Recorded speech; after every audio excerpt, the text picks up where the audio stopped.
Hello, and welcome to today's mini Bible study as we continue our journey this week, preparing for the fifth Sunday after the Epiphany, February 7th, 2021. Today I'd like to read for you from Paul's first letter to the Corinthians in the 9th chapter, verses 16 through 23. And then share with you some of the reflections that I've gathered for today.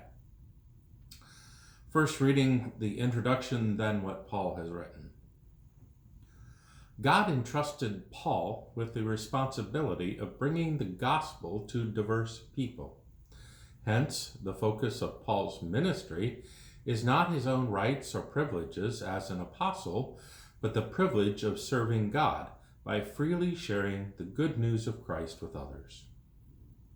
And Paul writes, "If I proclaim the gospel, this gives me no ground for boasting, for an obligation is laid on me, and woe to me if I do not proclaim the gospel. For if I do this of my own will, I have a reward. But if not of my own will, I am entrusted with a commission. What then is my reward? Just this, that in my proclamation I may make the gospel free of charge, so as not to make full use of my rights in the gospel. For though I am free with respect to all, I have made myself a slave to all, so that I might win more of them. To the Jews I became a Jew, in order to win the Jews. To those under the law I became as one under the law, though I myself am not under the law, so that I might win those under the law. To those outside the law, I became as one outside the law, though I am not free from God's law, but am under Christ's law, so that I might win those outside of the law. To the weak I became weak, so that I might win the weak. I have become all things to all people, so that I might by all means save some. I do it all for the sake of the gospel, so that I may share in its blessings." Here ends the reading. Apparently, there was some controversy among the Christians in Corinth about paying Paul for his evangelism and preaching work. Paul insists that apostles, evangelists, and preachers all deserve the same considerations as other vocations, which includes remuneration. In order for this to not become a stumbling block, however, to the message of the gospel, Paul waives his right to be paid for his work among them. Paul then turns to a discussion of his own strategy for spreading the good news to the broadest population. As Paul explains it in verses 19 through 22, his tactics involve adapting his approach and presentation to different contexts and circumstances. And I might point out, Jesus did this as well, which we can read in the Gospels how Jesus was criticized for being in the company of tax collectors and prostitutes and other such sinners, unlike us good people. Paul claims to have become both like those under the Mosaic law, verse 20, and those outside of the Mosaic law, verse 21, who may appear that's rather contradictory. Are you like those in the law or under the law or outside of the law? How's that work? Likewise, his declaration that he has become all things to all people. It could sound like he has traded his integrity for the sake of success. Paul suggests that his actions are justified by his motivation. That is, the good news of the gospel. In defending the importance of the gospel, Paul places these earthly divisions into a biased category. Although he recognizes the divisions that exist within the Corinthian Christian community, Paul nevertheless expresses his hope that the Christians will achieve unity. Paul exemplifies this, like Jesus, by his association with the other that some may look down their noses upon. Paul's message to the Corinthian Christians rings as true now as it did in the first century. As important as such distinctions may seem, they are ultimately meaningless in light of the good news of the gospel. What motivates us to proclaim the good news? What shapes our proclamation?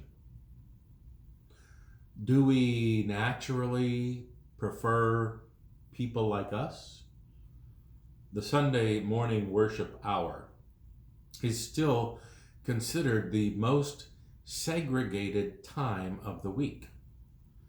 We, like all people, tend to feel most comfortable when we can look around the sanctuary and see people who look like us, people who dress like us, well, maybe not like me today, people who speak like us, think like us, live in the same neighborhood as us, drive the same kinds of cars as us, and on and on and on.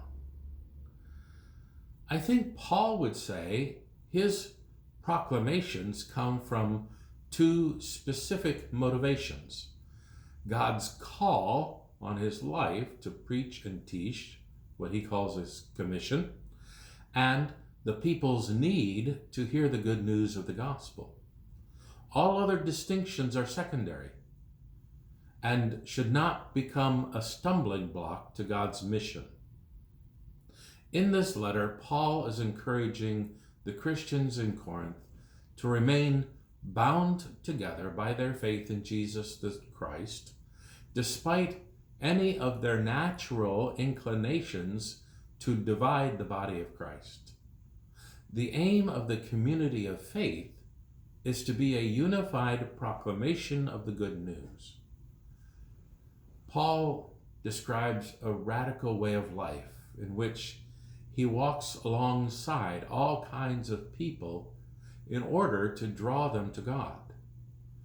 Are we as a congregation or a body of Christ struggling toward and yearning for this kind of unity of purpose and mission? Paul seeks to connect the gospel of Jesus the Christ to a particular way of life in the community of faith. And this way of life is a paradox: freedom or indebtedness, strength or weakness, boasting or humility, obligation or reward. Our freedoms in this country, as precious as they are, can never be absolute, because we as Christians are called to be in service, that is, in ministry to the other. The church is a service organization. It's not a club. It's not a social organization. We do not join a church to get our needs met. We join a church to utilize the spiritual gifts with which God has blessed us. Our strength is neither earned by ourselves or for our own sake. Instead, real strength is drawing alongside the other and walking alongside that person. Paul does not imagine the unity of Christians as an optional component of faith. Rather, a direct reflection of what God has done for us through Jesus the Christ. No community of faith will ever match us with a group of people just like us. Yet in the midst of all of those differences, God is moving among us. Thank you for joining me today as we continue our journey toward the fifth Sunday after Epiphany, the 7th day of February 2021. I hope you're having a great day. Take care. God bless.